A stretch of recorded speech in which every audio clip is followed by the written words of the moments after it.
Hey guys, Blaumagier here, and welcome to my new Let's Play. It is a Game Boy game. A Boy and His Blob, The Rescue of Princess Blobette. That's right, this is the sequel to A Boy and His Blob, Trouble on Blobalonia. And it was the last A Boy and His Blob game made by David Crane.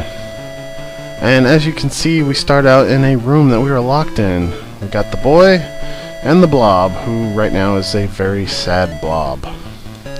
We have only a few jelly beans to choose from, so the obvious choice here is to go up.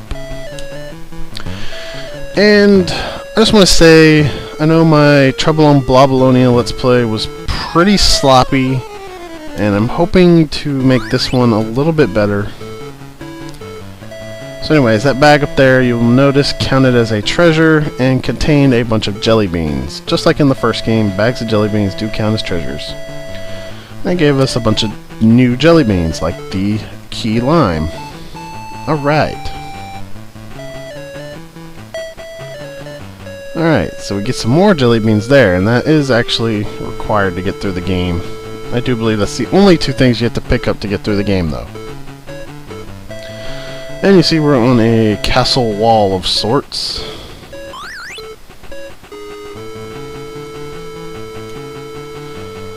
So let's see what's over here, shall we?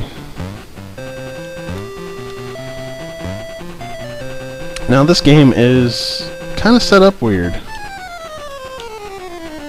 You can see there's peppermints up in the sky there.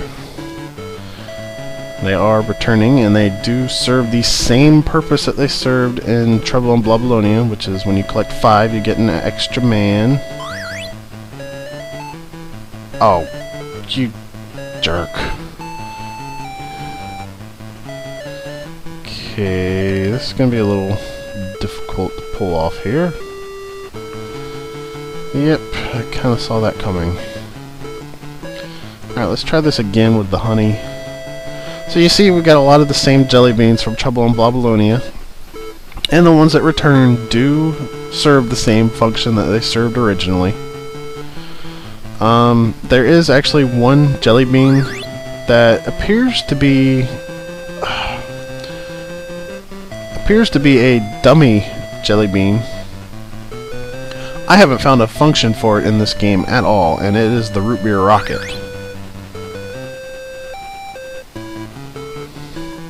It's in the game, but it doesn't seem to do anything besides transform him into a rocket that just sits there.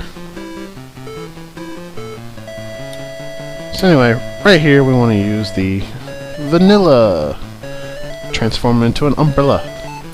And over here above the castle we can actually hold up with the umbrella to float in the air. And we'll go ahead and collect these peppermints. And if we float all the way to the top here, there's more peppermints. 5 of them right there. Oh, but what's this? Oh, it's Princess Blobette, and she's unhappy. As she should be, because she's trapped in a cage. Despite all her rage, she is still just a blob in a cage. Alright, so over here we got some more peppermints. Now keep in mind that on the screens with the 2 towers and on the bottom part of the castle where you can see the castle wall and all, you can't actually hold up to float along.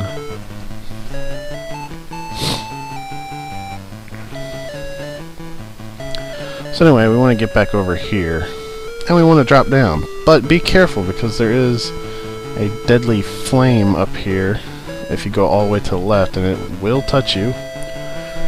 That's a new hazard presented in this game, is fires, and they're only in a couple of places, but they seem to be just positioned right to be annoying. So over here we have some actual treasures. And I'm going to place the blob right there and turn him into a tangerine, because you see one of the treasures is positioned above a flame. What a jerkish move. Well, that's where this new mint jelly bean comes into play. You can use it to extinguish fires. the heck? Graphical glitch. Alright, I'm going to use the licorice to get the rest of these, because the licorice is only used once in this game. So it's nowhere near as useful as it was in Trouble on Blobolonia.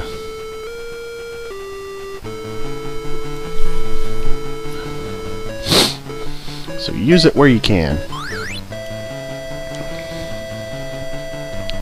Now we need to run all the way back to the left and use the punch hole.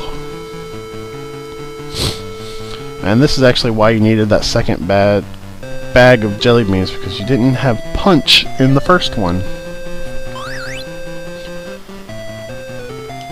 And there's actually a peppermint positioned below this floor. I'm not sure if I'm aligned right, but I'm not going to worry about it too much because I can just use a ladder. I'm not, but I was. Now, be careful about the holes. Just like in the first game, if you stand below it, it will still be a hole when it lands on the floor and you can fall through it. On the next screen here is the first place where a new mechanic in the game can get you killed. So we want to turn the blob into something we can hold. The key serves no more function in the game, so I choose to use the key first. You could also use the umbrella, but the umbrella is still useful. So I like to go through the keys first.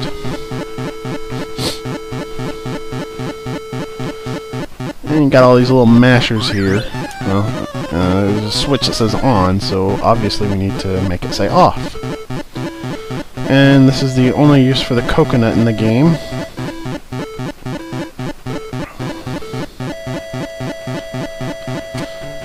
You know, the first game, the coconut, was really good for glitching the game out. Anyways, the mechanic that I was talking about that can get you killed is the blob can push you. I don't know why they made this design choice. I think it was a terrible design choice, and they should have left it the way it was in Trouble in Blobolonia. Here we're going to use the other new jelly bean, the banana, to turn him into a monkey wrench. Go figure. And its only use in the game is to be thrown into this machine. I like that they made new jelly beans. I just wish that they had more use in the game than being one-trick ponies. But whatever.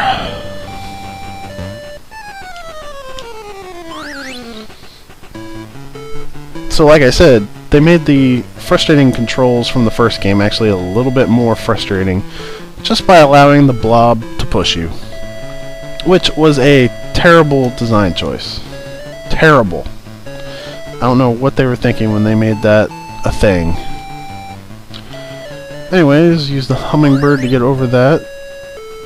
And here's another place where we need to position the blob just right to use yet another one-trick pony jelly bean. I need to stop saying one-trick pony or I'm going to get the My Little Pony fan base all over me. He's talking about ponies. He must be a brony. No, it's a turn of phrase. Alright, so you want to position it just right so it's under that little notch there. And use the Applejack. And that is the only use for the Applejack in this game. Alright, so over here is one of the most frustrating spots in the game.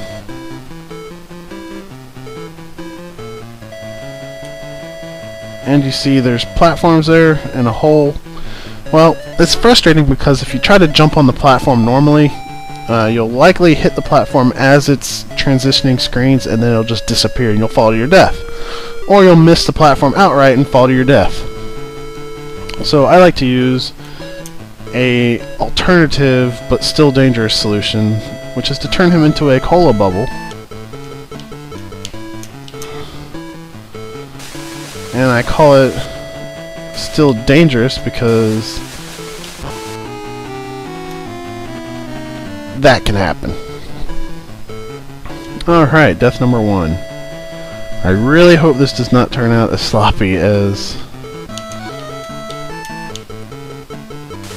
Trouble on Blobolonia did, because that was pretty bad. Now if you end up over the center of the platform like I am here, I like to just hold the opposite direction of the flame, and that way you can bounce out of the way. Anyways, at the bottom here is some green looking water, because I'm on what amounts to a Game Boy Color, and I can't choose the colors. And there's not a whole lot of water in this game, just 2 screens worth. And the only thing that can pop your bubble are these little jellyfish things that are very easy to avoid. Anyways, there's a few things to do here to the left if you want all the treasures, but if you just want to beat the game, go to the right. I am doing a 100% run here, so I'm going to get the treasures. And aside from those 3 that I already got and the jelly bean bags, all of them are located over here in this completely optional area. So first we want to get our trampoline here. And there are some peppermints. Now, in this game, I don't remember exactly how it worked in Trouble on Blobolonia, but I believe that your height got readjusted over time if you didn't press anything. In this game, it will stay exactly as it is if you don't press up or down. So you can make fine adjustments to your jumping height, which is a nice thing, because there's a lot of places where you really need to do that in this game. Not so much in Trouble on Blobolonia. Now you're going to see that this game has some really jerkish enemy placement. You see there's a ledge up there, but there's an enemy jumping pretty far from it. I mean, there's really no safe way to get to that ledge. So the only choice we have is to just set up a trampoline as close to the monster as we can and hope for the best.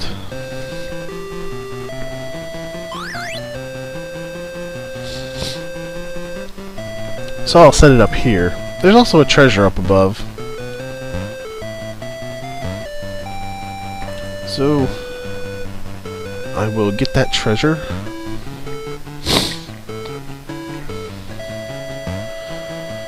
And then I will readjust my height so that I can get onto the ledge.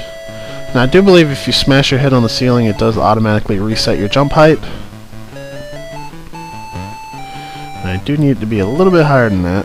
A little bit higher than that. It's hard to tell how high you can jump without it being fatal in this game, because the screens are actually smaller than they were in the NES one. Although it doesn't really look like it.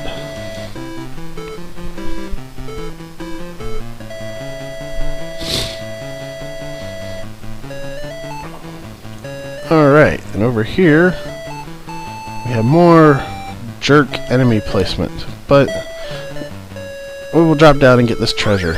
Now, it's jerk enemy placement because I'm going to tell you right now, there's actually a safe area below us, but if you try to use the punch here, all you're going to do is just stand in the hole. That means that the only way out is to jump up with a trampoline. And that is such a jerk move. Shut up, dog!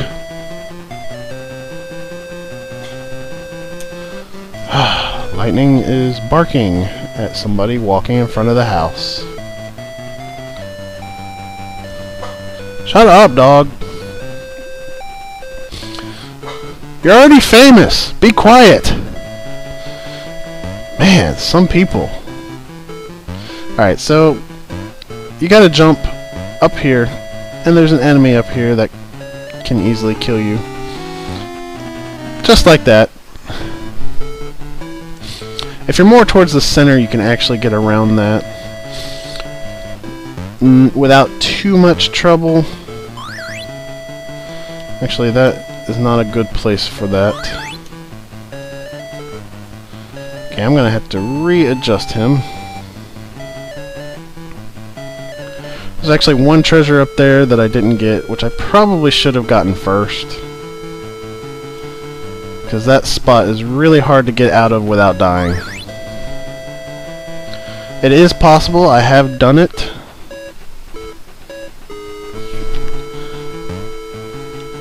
But it's just really jerkish enemy placement. I don't know what David Crane was thinking when he put that monster right there. Just terrible. I mean, the first game had good enemy placements. It wasn't just flat out unfair like that. And it wouldn't have been so bad if you could either punch through the floor or you could use the ladder to climb up, but the ladder doesn't reach, and for some reason you just stand in the hole. So, yeah. That's all I have to say about that. I'm going to get this other treasure up in the sky here.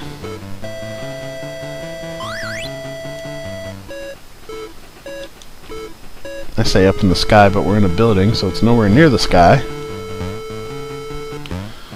Alright, so jump up.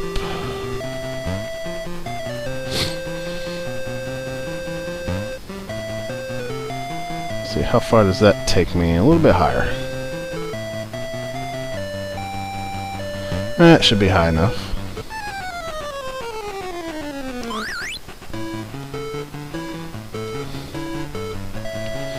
Alright, get the blob back up here, and we will use a strawberry bridge on the other side here to get across this gap.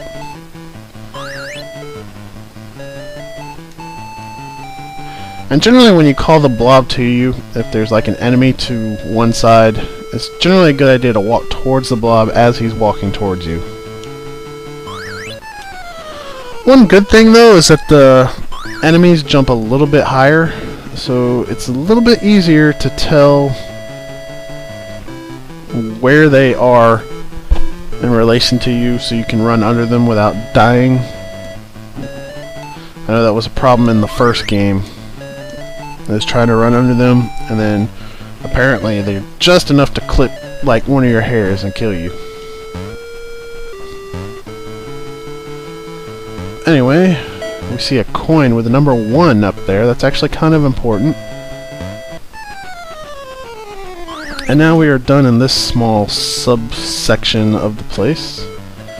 So let's create another strawberry bridge.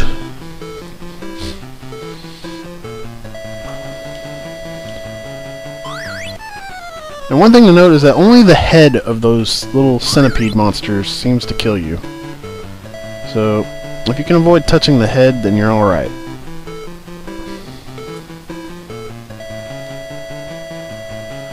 And with that, we can just walk back over here. And that is going to do it for this episode of Let's Play A Boy and His Blob, The Rescue of Princess Blobette. I am Blaumagier, and I will see you guys next time. Later.